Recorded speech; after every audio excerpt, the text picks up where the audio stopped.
The morning after I killed myself, I woke up.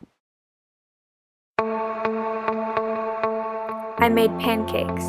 I drowned them in syrup and watched as they wilted under the weight.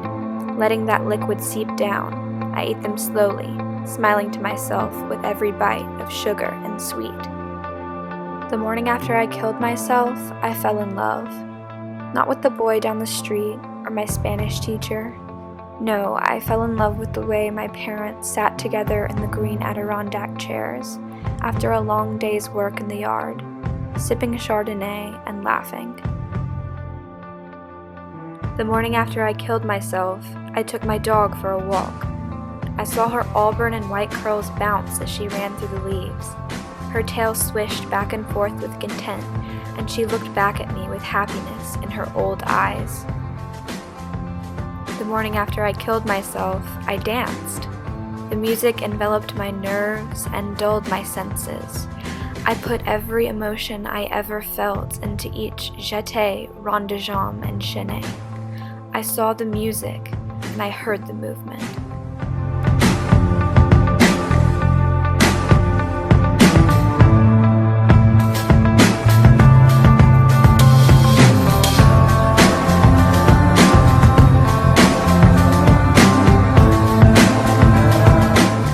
The morning after I killed myself, I went to a concert. I sang until my throat and lungs burned and listened as the bass shivered through the crowd. I smiled as my arms brushed into someone's. My ears filled with cotton, I felt dizzy with joy, captured between bodies and sounds. The morning after I killed myself, I went to the art museum. I stood in front of each piece and studied every brushstroke.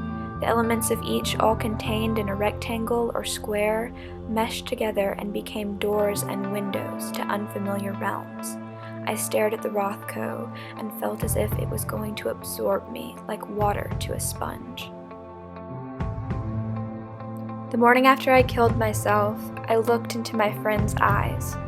I watched their laughter split their smiles open, and those smiles crinkled their cheeks into beautiful laugh lines. They shone bright pinks and yellows.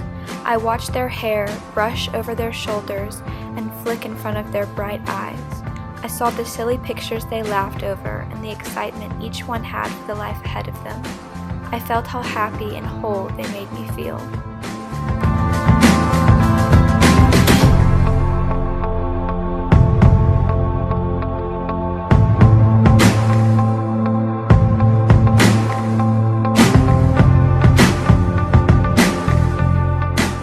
The morning after I killed myself, I wandered down a path that I had never wandered before.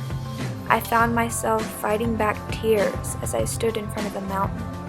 I looked up, dumbfounded by the watercolor clouds that floated so high and heavy as an opus of crickets and cicadas and blackbirds surrounded me in a symphonic score. I witnessed the great expanses of the earth and felt small in their presence. The morning after I killed myself, I looked up at the stars. I laid in a field and felt the tall blue grass tickle my arms and legs and nape of my neck. I closed my eyes for a moment and breathed in the serenity of the world around me. I looked up and saw not just Orion's belt and the North Star, but the nebulas and supernovas of pink and blue and orange. I saw the black holes spin into nothingness, and stars explode beyond Andromeda, specks of light racing towards the end.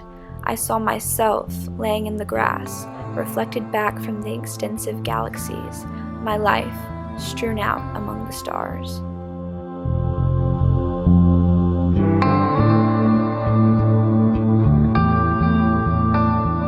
The morning after I killed myself, I went back to the morgue. I tried to talk some sense into that cold, pale shell of a girl. I told her about the mountains and about the stars. The morning after I killed myself, I realized that people live so they can make pancakes and fall in love and go to concerts and surround themselves with the people that make them happy. All the little things are really the big things, because they are what shapes you into who you are.